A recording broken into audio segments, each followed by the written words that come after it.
शिक्षक दोनों English plus Hindi medium में subject wise test paper release करते हैं एवरी संडे एंड उसका सॉल्यूशन पेपर हमारे YouTube channel Umang coaching classes sector 4 Bhilai पर पब्लिश करते हैं एवरी सैटरडे। तो आज के हम इस सेशन में क्लास 9 का टेस्ट पेपर नंबर 2 का सॉल्यूशन डिस्कस करने जा रहे हैं। तो आइए शुरू करते हैं हमारा आज का सेशन। नंबर 1 में क्लास में टेस्ट नंबर 2 का क्वेश्चन नंबर 1 है, इसमें हमें क्या बोल रहा है कि हमें 16 into 15 16 गुना 15 करना है निखिलन सूत्र से। ठीक है, निखिलन सूत्र का यूज करते हुए उसकी सहायता से हमें इस प्रॉब्लम को सॉल्व करना है 16 into 15। तो हम कैसे करेंगे देखिए, 16 और 15, ठीक है, ये दोनों दहाई अंक वाले हैं, है ना, ये दोनों दहाई अंक वाले हैं कि नहीं।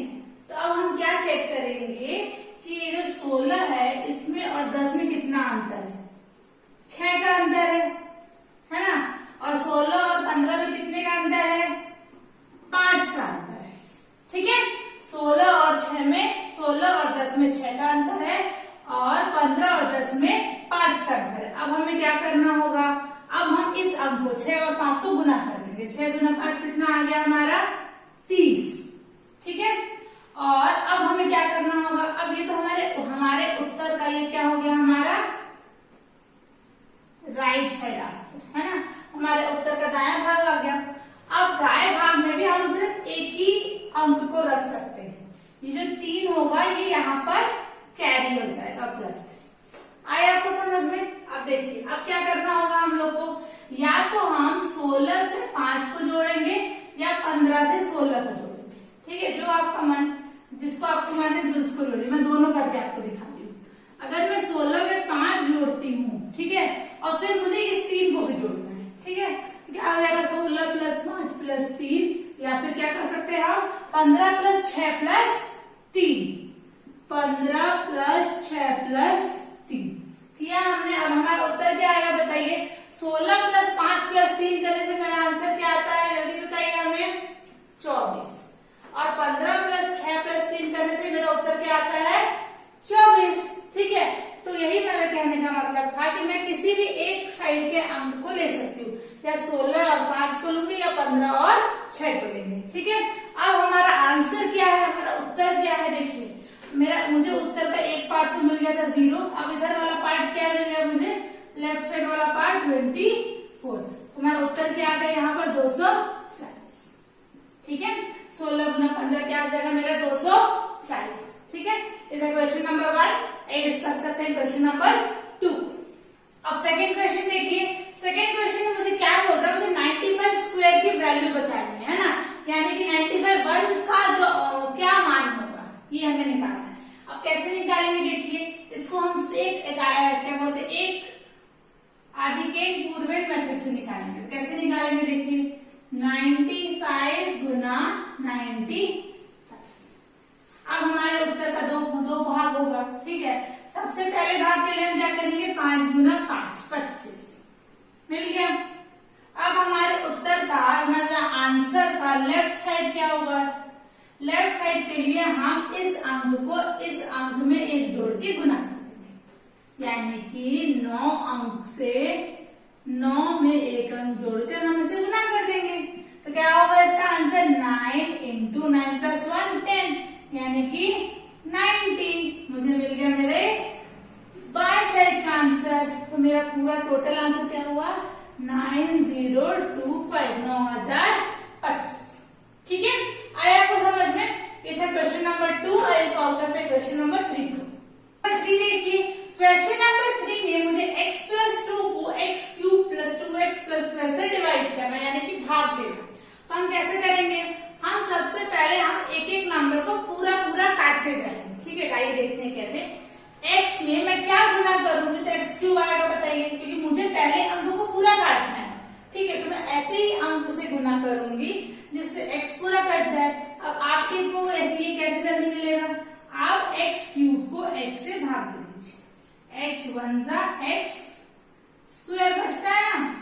तो अब हम यहाँ पर किससे गुना कर देंगे, x²।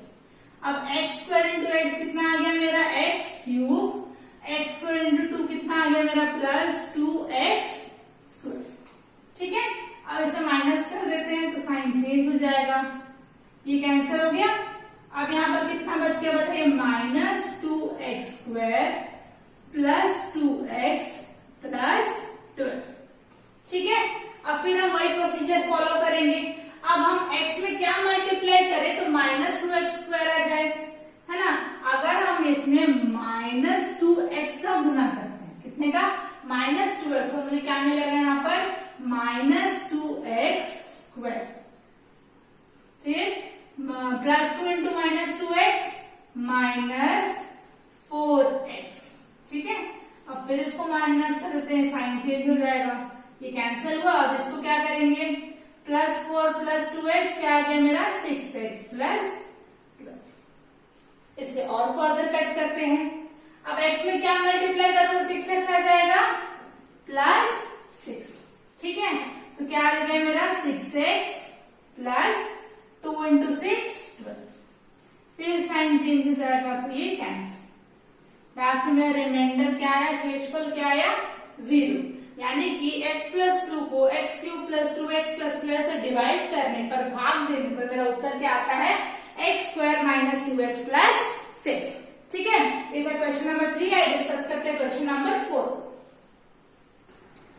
तो अब क्वेश्चन नंबर 4 में क्या बोल रहा है, मुझे 2/7 और 5/7 के बीच में 6 रेशनल नंबर्स यानी कि 6 परिमेय संख्या निकालनी है। तो कैसे निकालेंगे, सबसे इजी टेक्निक है 2/7 और 5/7।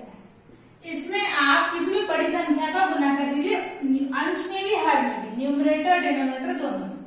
मैं 10 का मल्टीप्लाई करेंगे, ठीक है, सेम नंबर दोनों में मल्टीप्लाई करेंगे। ऐसा नहीं कि आप एक जगह 2 कर रहे हैं तो एक जगह 4 कर रहे हैं। क्या आ जाएगा यहाँ पे 20/70 और यहाँ पर क्या आ जाएगा 50/70। अब क्या 20/70 या 50/70 के बीच में आप 6 रेशनल नंबर्स नहीं निकाल पाएंगे, ऑब्वियसली निकाल पाएंगे। तो क्या आ जाएगा 21/70, 22/70, 23/70, 24/70, 25/70 एंड 26/70। और बहुत सारे ऐसे नंबर्स हैं जो 2/7 और 5/7 के बीच में आते हैं। ठीक है, ये था क्वेश्चन नंबर 4। आई डिस्कस करते हैं question number 5।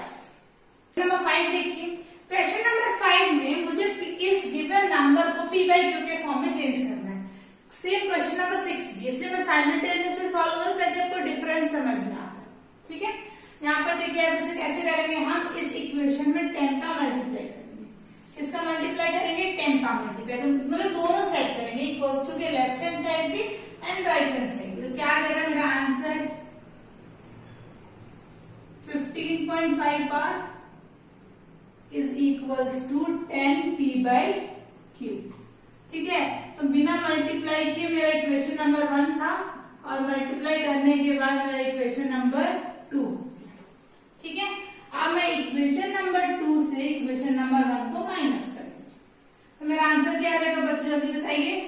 15 - 5 bar minus 1.5 bar is equals to 10 p/q minus p/q।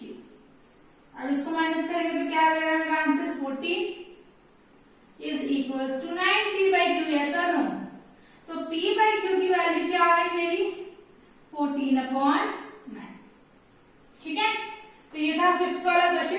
Same question number 6 भी है, पर इसे हम थोड़ा डिफरेंट तरीके से सॉल्व करेंगे क्योंकि यहाँ पे 4, 5, 6 के ऊपर बात है। ठीक है, सबसे पहले सेम मल्टीप्लाई बाय 10 करते हैं, कितना आंसर आएगा 73.456 bar is equals to 10 × p/q आ गया। एंड सेकेंड इक्वेशन, ये मेरा इक्वेशन नंबर 1 है। अब इस इक्वेशन में मल्टीप्लाई करती हूँ 1000। ठीक है, इस इक्वेशन में इसका मल्टीप्लाई कर रही हूँ मैं 1000 का मल्टीप्लाई कर रही हूँ, तो अब कैसे करेंगे, कितना आंसर आ जाएगा 73456.456 बार इज इक्वल्स टू 10,000 p/q। ये मेरा इक्वेशन नंबर 2 हो गया। ठीक है, अब क्या करेंगे, अब मैं सेम प्रोसीजर इक्वेशन नंबर 2 से इक्वेशन नंबर 1 को माइनस कर दूंगी। अब माइनस करने पर मुझे क्या आंसर मिलेगा बच्चों, जल्दी बताइए। 4.6 बार 2.66 पर तो पूरा सब्ट्रैक्ट हो जाएगा।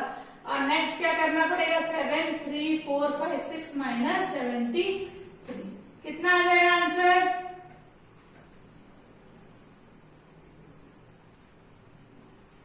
73383।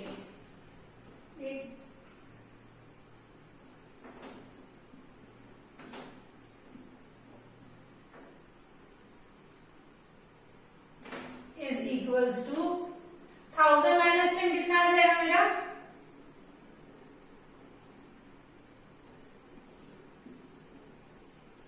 ठीक है, आप पी बाई क्यू की वैल्यू कितनी आ गई जल्दी बताइए। 73383 अपॉन 9990। अब इसे हम फर्दर रिड्यूस कर सकते हैं क्या? देखिए, क्या हम इसे फर्दर रिड्यूस कर सकते हैं? यस, 3 2 6,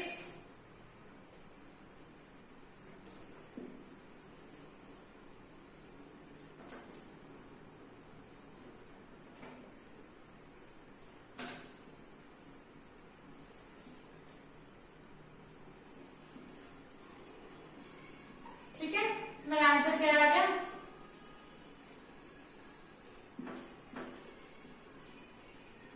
ठीक है, हमने दोनों क्वेश्चन नंबर 5 और 6 में दोनों नंबर्स को पी बाई क्यू के फॉर्म में चेंज कर दिया। इधर क्वेश्चन नंबर 5 और 6 ऐसे सॉल्व करते हैं क्वेश्चन नंबर 7 एंड 8। अब क्वेश्चन नंबर 7 देखिए, क्वेश्चन नंबर 7 में मुझे दिए गए फ्रैक्शंस को डेसिमल में कन्वर्ट करने को कहा रहा है। डेसिमल यानी कि दशमलव, है ना। मुझे इन भिन्नों को किसमें चेंज करना है? दशमलव में चेंज करना, और बताना है कि वो किस प्रकार के दशमलव है ना। तो ये आइए इसे हल करते हैं। 126/5 क्या हो जाएगा? 25/2, यानी कि ये टर्मिनेटिंग डेसिमल है। ऐसे दशमलव है जो टर्मिनेट यानी कि समाप्त हो जाते हैं एक निश्चित दशमलव स्थान पर। दूसरा देखिए 22/7। 22/7 कैसा है? टर्मिनेट हो रहा है क्या? नहीं है, नॉन टर्मिनेटिंग बट रिपीटिंग। ये टर्मिनेट नहीं हो रहे, ये खत्म नहीं हो रहे हैं। ऐसे दशमलव हैं जो टर्मिनेट नहीं हो रहे, जो खत्म नहीं हो रहे पर रिपीट होते जा रहे हैं।